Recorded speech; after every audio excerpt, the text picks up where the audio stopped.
Hello friend, welcome back to my channel. जी हाँ friends, आज हम बात करने वाले हैं कक्षा 12 के अध्याय 8 स्वास्थ्य और रोग के बारे में, जिसका पार्ट सेकंड मैं आज आपको बताऊंगा। मैंने आपको पार्ट फर्स्ट में बताया था कि स्वास्थ्य क्या होता है, रोग की परिभाषा क्या होती है, रोग कितने प्रकार के होते हैं, उपार्जित रोग क्या है और जन्मजात रोग क्या है। जी हाँ फ्रेंड्स, मैंने आपको पार्ट फर्स्ट में ये भी बताया था कि हमारे शरीर में रोग किन किन कारणों से हो सकते हैं। पार्ट सेकंड का वीडियो चालू करने से पहले मैं आपसे बता दूं कि अगर आप हमारे चैनल पे अभी नए हैं तो प्लीज मेरे चैनल को सब्सक्राइब जरूर करिए, और अगर आपको वीडियो पसंद आए तो इसे लाइक कमेंट करना ना भूलें। जी हाँ फ्रेंड्स, पार्ट सेकंड के बारे में आज हम बात करते हैं। मैंने आपको पार्ट फर्स्ट में बताया था कि हमारे शरीर में रोग विभिन्न कारणों से हो सकते हैं। हम चाहे जहां भी रहते हैं, हमारे शरीर पर प्रतिपल यानी हमेशा विभिन्न प्रकार के सूक्ष्म जीव अटैक करते रहते हैं। हमारे शरीर में प्रतिरक्षा तंत्र है जो हमें विभिन्न प्रकार के रोगों से बचाने का कार्य करती है, लेकिन इसके अतिरिक्त भी कुछ ऐसे सूक्ष्म जीव हैं जो हमारे शरीर में प्रवेश करके हमारे शरीर को रोगजनक बना देते हैं, जिसमें वायरस, बैक्टीरिया, फंजाई, प्रोटोजोआ और हेलमिंथीज आदि प्रमुख हैं। जी हाँ फ्रेंड्स, हमारे शरीर में रोग तो विभिन्न कारणों से होता ही है, जैसे प्रोटीन की कमी से भी रोग होता है, विटामिन की कमी से भी रोग होता है, कार्बोहाइड्रेट की कमी से भी रोग होता है। लेकिन हमारे शरीर में सूक्ष्म जीवों के द्वारा कौन से रोग होते हैं, इसके बारे में हम आपको आज बताने वाले हैं। फ्रेंड्स, मैंने आपको पार्ट फर्स्ट में वायरसों से होने वाले कुछ संक्रामक रोगों के बारे में बताया था। आज मैं आपको पार्ट सेकंड में जीवाणुओं के द्वारा, कवकों के द्वारा, प्रोटोजोआ के द्वारा और हेलमिंथीज के द्वारा होने वाले कुछ संक्रामक रोगों के बारे में बताने जा रहा हूं। तो फ्रेंड्स, जो हमारा आज का दूसरा टॉपिक है वो है जीवाणु अर्थात बैक्टीरिया से होने वाले संक्रामक रोगों के बारे में।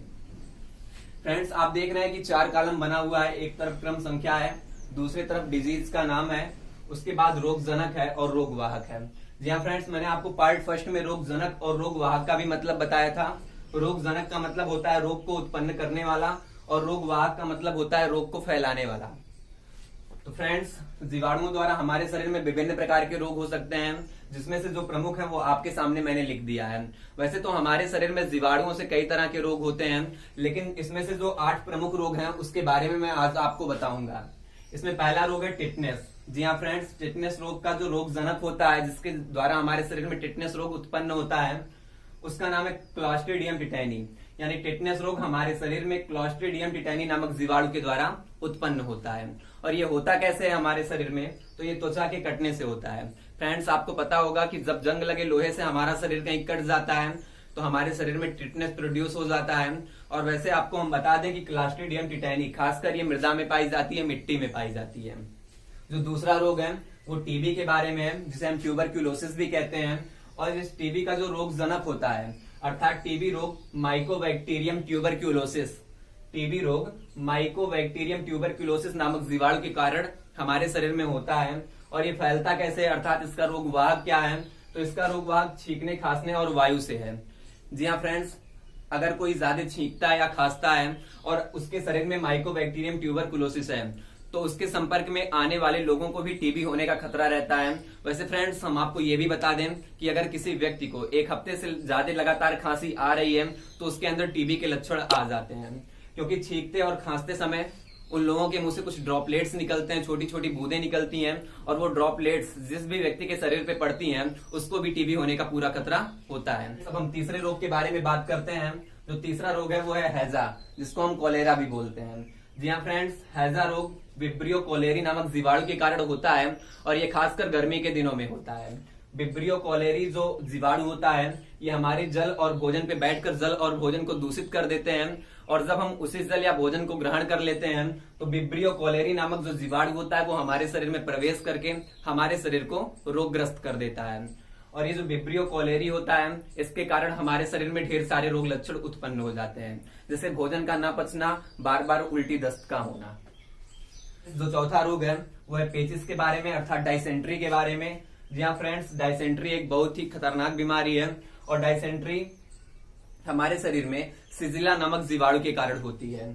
और इसका भी रोगवाहक होता है दूषित जल एवं भोजन। यानी जो सिजिला नामक जीवाणु होते हैं वो हमारे भोजन और जल पर बैठकर उसे दूषित कर देते हैं, और जब हम उसी भोजन या जल को ग्रहण कर लेते हैं तो हमारे शरीर में डायसेंट्री की प्रॉब्लम हो जाती है। अर्थात हम कह सकते हैं कि पेचिस का होना एक बैक्टीरियल इन्फेक्शन है। जी हाँ फ्रेंड्स, अब हम 5वें रोग के बारे में बात करते हैं, जो कि प्लेग है।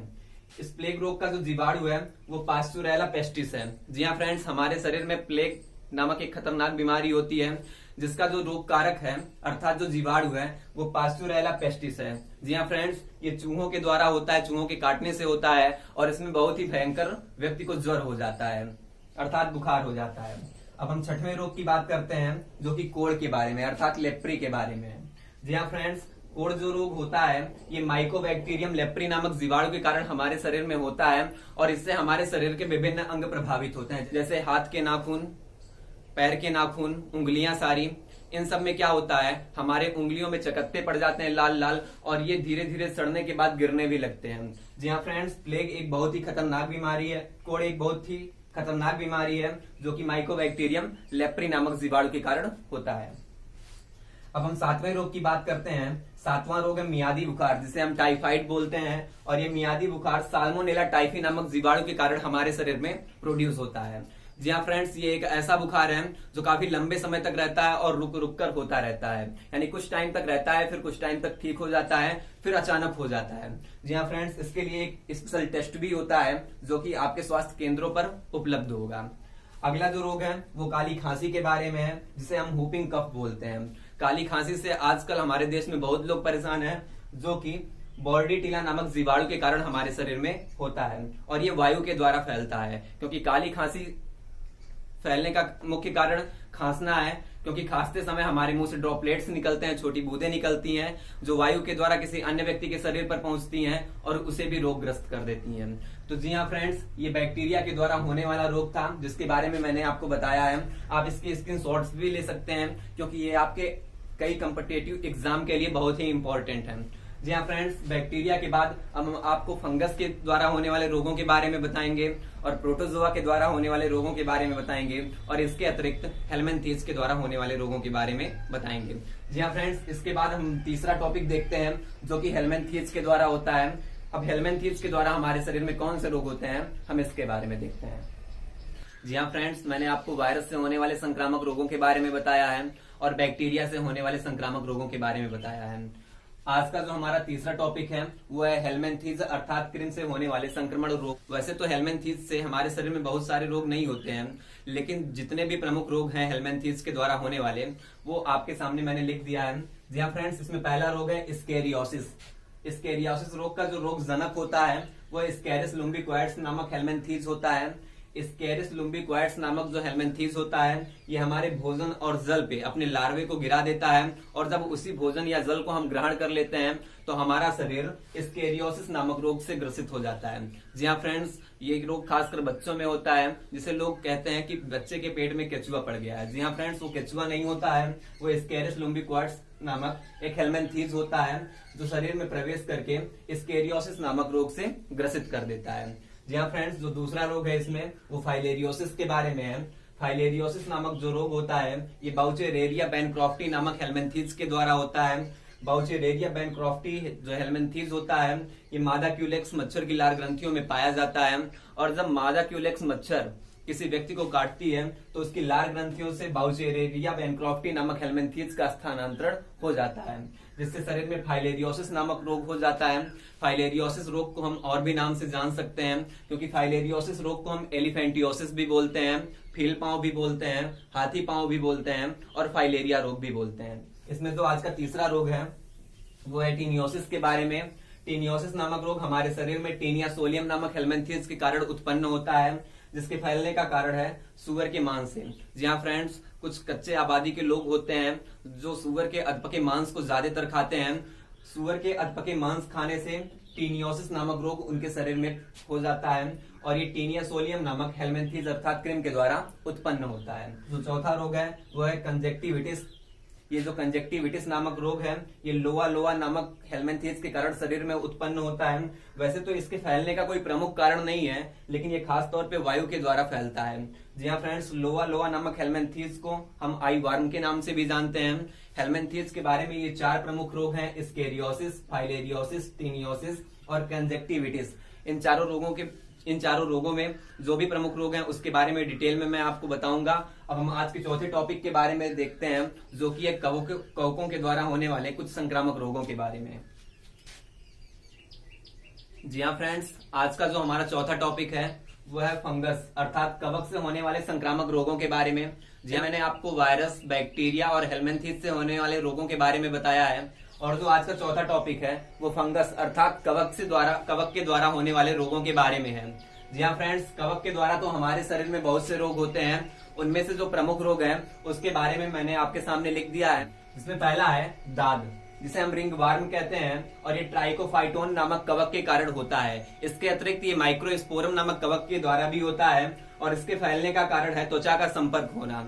जी हाँ फ्रेंड्स, त्वचा के संपर्क से ट्राइकोफाइटोन नामक कवक एक व्यक्ति से दूसरे व्यक्ति के शरीर में जाता है और दाद रोग उत्पन्न कर देता है। जी हाँ फ्रेंड्स, जो दूसरा रोग है वो है गंजापन, जिसे हम बोल्डनेस बोलते हैं। बोल्डनेस होने का कारण टीनिया कैप्टिस नामक कवक है। टीनिया कैप्टिस नामक कवक के फैलने का भी कारण त्वचा का संपर्क होता है। वैसे तो इसका कोई प्रमुख कारण नहीं है क्योंकि ये सिर पे होता है। जी हाँ फ्रेंड्स, वैसे तो हमारे शरीर पे बहुत सारे फंगस रहते हैं, लेकिन उसमें से कुछ नुकसानदायक होते हैं और कुछ लाभदायक भी होते हैं। तो जी हाँ फ्रेंड्स, टीनिया कैप्टिस नामक कवक के द्वारा लोगों को गंजेपन की बीमारी होती है, बोल्डनेस की बीमारी होती है। इसमें जो तीसरा रोग है वो दमा के बारे में है, यानी अस्थमा के बारे में है। जी हाँ फ्रेंड्स, अस्थमा एक बहुत ही खतरनाक बीमारी है जिससे काफी लोग हमारे देश में पीड़ित भी हैं। और अस्थमा रोग होने का कारण क्या है? अस्थमा रोग होने का कारण एस्परजिलस फ्यूमिगेट्स नामक कवक है। एस्परजिलस फ्यूमिगेट्स नामक कवक हाँफने तथा खांसने से एक व्यक्ति से दूसरे व्यक्ति के शरीर में फैलता है, जिसके कारण लोगों को दमा की बीमारी हो जाती है। जी हाँ फ्रेंड्स, इसमें जो चौथा रोग है वो खाज के बारे में है। आपने दाद और खाज के बारे में बहुत सुना होगा। चौथा रोग खाज के बारे में है, जिसे हम इसके बीज बोलते हैं। और इसके बीज रोग होने का कारण सारकोप्स इसके बीज नामक कवक होता है। सारकोप्स इसके बीज नामक कवक भी त्वचा के संपर्क से फैलता है। फैलने का इसका भी कोई मुख्य कारण नहीं है। जो पांचवा रोग है वो कैंडिडियोसिस नामक रोग है। कैंडिडियोसिस नामक रोग कैंडिड एल्बिकेंस नामक कवक के द्वारा फैलता है और इसके भी फैलने के कुछ प्रमुख कारण नहीं है। इसमें से जितने भी प्रमुख रोग हैं उसके बारे में मैं आपको डिटेल में बताऊंगा। जी हाँ फ्रेंड्स, अब हम बात करते हैं आज के आखिरी टॉपिक के बारे में। जो आज का हमारा पांचवा आखिरी टॉपिक है वो है प्रोटोजोआ के द्वारा होने वाले रोग। जी हाँ फ्रेंड्स, हम पांचवें टॉपिक में प्रोटोजोआ से होने वाले रोगों के बारे में देखते हैं। प्रोटोजोआ जो होते हैं ये सूक्ष्म जीव होते हैं और खासकर जलीय होते हैं, अर्थात जल में पाए जाते हैं। तो जी हाँ फ्रेंड्स, प्रोटोजोआ के द्वारा हमारे शरीर में विभिन्न प्रकार से के रोग होते हैं, जिनमें से कुछ प्रमुख रोग आपके सामने हैं। जी हाँ फ्रेंड्स, इसमें पहला है काला जार। जार का मतलब ज्वर से है, अर्थात बुखार से है। काला बुखार जो कि होता है लीशमैनिया डोनावानी नामक प्रोटोजोआ के कारण, और इसके फैलने का कारण दूषित जल और दूषित भोजन है। इसमें जो दूसरा रोग है वो मलेरिया के बारे में है। मलेरिया रोग प्लाज्मोडियम नामक प्रोटोजोआ के कारण होता है और इसके फैलने का कारण मादा एनाफिलीज मच्छर होती है। कुछ लोगों से पूछा जाए कि अगर मलेरिया रोग कैसे होता है तो वो मच्छर के काटने से, ऐसा ही बताते हैं। लेकिन फ्रेंड्स, मलेरिया रोग होने का प्रमुख कारण एक प्रोटोजोआ होता है जिसका नाम है प्लाज्मोडियम। फ्रेंड्स, प्लाज्मोडियम भी कई प्रकार के होते हैं। जब मलेरिया के बारे में आपको आगे डिटेल में बताया जाएगा तो प्लाज्मोडियम की प्रजातियों के बारे में भी बताया जाएगा। इसमें जो तीसरा रोग है वो अमीबी पेचिस के बारे में है। अमीबी पेचिस एंड अमीबा हिस्टोलिटिका नामक प्रोटोजोआ के कारण होता है और इसके फैलने का कारण दूषित जल एवं भोजन है। एंट अमीबा हिस्टोलिटिका ये अपने लार्वे को हमारे जल में डाल देती है और जब उस जल को हम ग्रहण करते हैं तो हम अमीबी पेचिस से रोगग्रस्त हो जाते हैं। जी हाँ फ्रेंड्स, अमीबी पेचिस एक खास तौर का पेचिस है जिसमें हमारे पेट में काफी दर्द होता है। और हम आज के चौथे रोग के बारे में बात करते हैं जो कि निद्रा के बारे में है। कुछ लोग बहुत ज्यादा सोते हैं।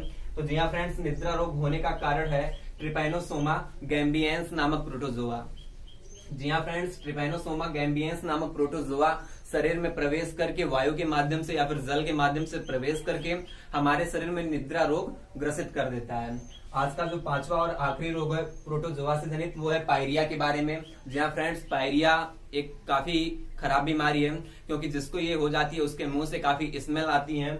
और पायरिया रोग होने का कारण एंट अमीबा जिंजीबेलिस नामक प्रोटोजोआ है। एंट अमीबा जिंजीबेलिस के फैलने का भी कारण वायु और जल है। जी हाँ फ्रेंड्स, एंट अमीबा जिंजीबेलिस के कारण लोगों के मुख में पायरिया नामक रोग होता है। मैंने आपको वायरसों से होने वाले रोग, बैक्टीरिया से होने वाले रोग, कवक से होने वाले रोग, प्रोटोजोआ से होने वाले रोग और हेलमिंथेस से होने वाले रोगों के बारे में बता दिया है। अब इन सभी रोगों में जितने भी प्रमुख रोग हैं उसके बारे में मैं आपको अगली वीडियो में डिटेल में बताऊंगा, पार्ट 3 में डिटेल में बताऊंगा। जी हाँ फ्रेंड्स, पार्ट 2 में बस इतना ही। और ये आपके केवल कक्षा 12 के लिए नहीं बल्कि सभी कॉम्पिटिटिव एग्जाम्स के लिए बहुत ही इंपॉर्टेंट है। इसीलिए फ्रेंड्स इसको आप याद करना ना भूलिए और इसका आप नोट्स भी जरूर बनाइए।